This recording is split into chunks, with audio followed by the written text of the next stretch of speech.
नमस्कार, मैं हूं आशीष अलाइव और आप देखना शुरू कर चुके हैं क्राइम सीरीज 47।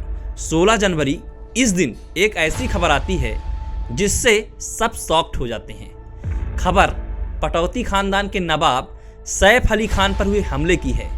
यह वाकई शॉकिंग खबर है जो आखिरकार कोई सोच भी नहीं सकता था कि सैफ अली खान के ऊपर जानलेवा भी हमला हो सकता है और हमला एक चोर के जरिए किया जाएगा।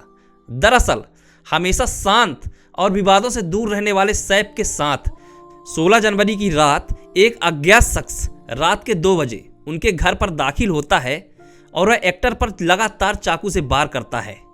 लेकिन यह सब कैसे हुआ, यही एक बड़ा सवाल है और इसके ही साथ आपको बता दें कि उन पर लगभग 4-5 बार हमले हुए हैं और 4-5 जगह चोटें आई हैं। सैफ के हमले को लेकर मुंबई पुलिस का एक बयान भी सामने आया है, तो चलिए जानते हैं एक्टर पर अटैक मामले में अब तक क्या क्या खुलासे हुए हैं।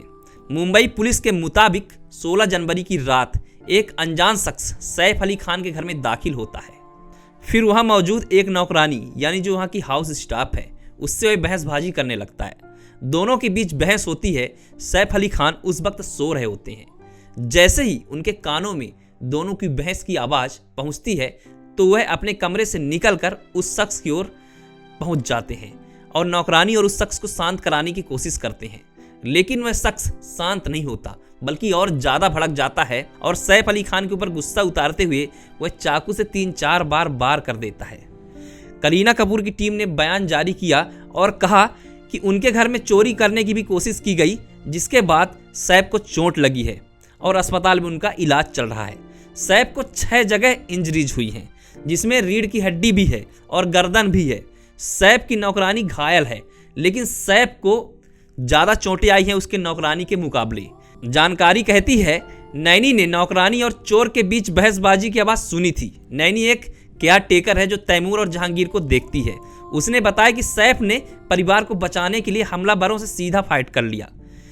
इसमें सैफ को 6 बार चाकू से वार किया गया। इसके बाद वार करके वह चोर वहां से निकल गया और तुरंत आनन फानन में एक्टर को अस्पताल में भर्ती कराया गया। सबसे बड़ा सवाल तो यह है कि जो सैफ अली खान का घर है वह सिक्योरिटी से चौकबंद रहता है, लेकिन ऐसे में क्या यह संभव है कि कोई चोर अचानक घुस जाता है और उसके बाद चोरी करने की कोशिश करता है, हमला करता है। और एक बड़ा सवाल और भी है, सैफ अली खान 11वें माले पर रहते हैं। 11वें माले तक यह चोर चला कैसे जाता है और किसी को भनक तक नहीं लगती, जबकि बाहर गेट में गार्ड्स होते हैं, फिर भी किसी को इस मामले का भनक तक नहीं लगा। एक सबसे बड़ा सवाल यह है कि जितनी बड़ी सोसाइटी या जितना बड़ा घर होता है उसमें उतना ही सिक्योरिटी इक्विपमेंट लगाए जाते हैं। आपके घर में भी शायद इस तरीके के छोटे मोटे इक्विपमेंट लगे होंगे। जैसे कि शहरी घरों में आपने देखा होगा जो बड़े बड़े करोड़पति अरबपति लोग होते हैं, उनके घर में दाखिला होने से पहले उनका अप्रूवल लेना जरूरी होता है। तो उसी प्रकार से क्या जब यह शख्स घुसा होगा तो क्या इसे अप्रूवल लेने के लिए कोई ज़रूरत नहीं पड़ी होगी, क्योंकि आपने देखा होगा गेट के नीचे जो सिक्योरिटी गार्ड होते हैं वह बिना अप्रूवल के किसी को घर में अंदर नहीं जाने देते। और साथ ही जो गेट में शख्स आता हुआ है घर के अंदर भी दिखता है। तो क्या इन तमाम सिक्योरिटी इक्विपमेंट होने के बाद भी किसी के घर में इतना आसानी से घुसना मुमकिन है, वो भी सैफ अली खान जैसे मशहूर एक्टर के घर में? अगर उस शख्स को किसी ने जानबूझकर अंदर घुसाया है तो आखिर वह शख्स कौन था, किसने उसके एंट्री को अप्रूवल दी?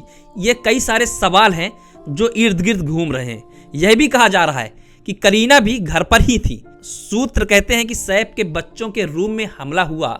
जांच में पाया गया कि चौकीदार ने किसी को घर में घुसते हुए देखा ही नहीं था।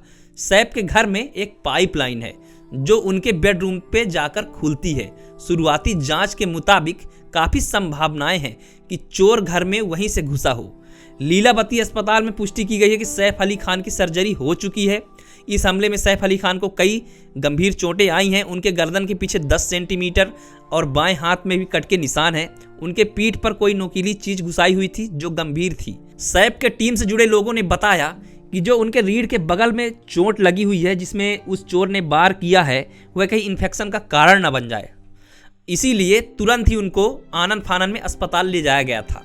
हाल फिलहाल में बताया जा रहा है कि सैफ अली खान अब खतरे से बाहर हैं, लेकिन 11वीं मंजिल पर जाकर कोई शख्स जिस प्रकार से हमला करता है यह साधारण केस नहीं हो सकता। क्या सोची समझी सैफ अली पर किया जाने वाला जानलेवा हमले का साजिश है या फिर कोई और बात है? इन सभी बातों को विचार करते हुए कमेंट सेक्शन पर अपनी राय जरूर व्यक्त कीजिए।